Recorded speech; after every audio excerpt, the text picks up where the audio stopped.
magaling na lalaki kanina pa dun sa labas. Sabi ko, so kaya ako pa siya tinatawag, sabi ko mga may gagawin kami. Pero hindi siya naiingda, hindi para siya laro na laro. So ayun, tatawagin ko siya, sabihin ko dito siya maglaro sa loob. Tapos, wawalang niyain ko siya. So ganun dapat ang ginagawa sa mga mister na hindi naiingli.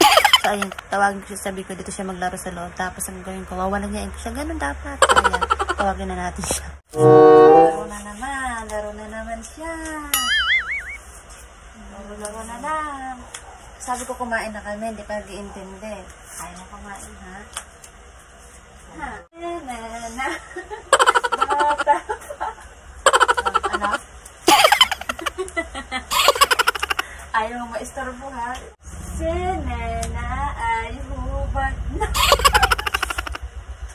Ay ko. Sige na, hawak. Basta kasi maistorbo kanina pa dyan.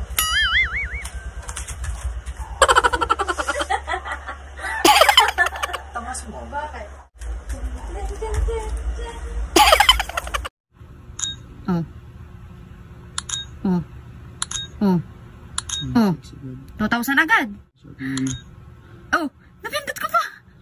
So, 2,480 na. Yung 1,000 natin, dagdagan ng 1,480. Anong gagawin natin? Siyempre, kakash out natin yan.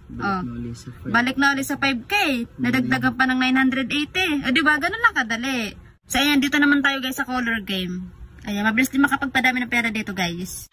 So, ayan guys, magbebet na tayo ng 100 sa pink. Ayan, sa pink. Ayan guys, nagtatimer na siya. Ayan. Ganun lang guys, kung anong gusto ng kulay. Bet stock. Oh, double! O, diba? Times 3. Ganun lang kadali guys, magpadami ng pera dito sa Philbos. Kaya ayan, mag-download ka na. Ando sa comment section ko yung link, pindutin mo lang yan at baka swerte ka sa link ko. Kaya ano pang inaantay mo, magpadami ka na din ng pera. And ayun naman guys, tuturong ko kayo kung paano mag-cash out. Ayan, pindutin nyo lang yan. Ayan, pag magre-recharge pala kayo guys, ayan, pindutin nyo lang yung recharge. Tapos Gcash. Ayan, kung magkano yung i-recharge nyo. And ayun naman guys, yung withdraw kapag madami ka ng panalo. Ayan, withdraw ka lang dyan kung magkano. Tapos ilagay mo lang yung Gcash account mo. And ayun na guys, makapag-withdraw ka na. So ano pa inaantay mo? Click mo yung link sa comment section ko at mag-register ka na para makapagpadami ka din ng pera, diba?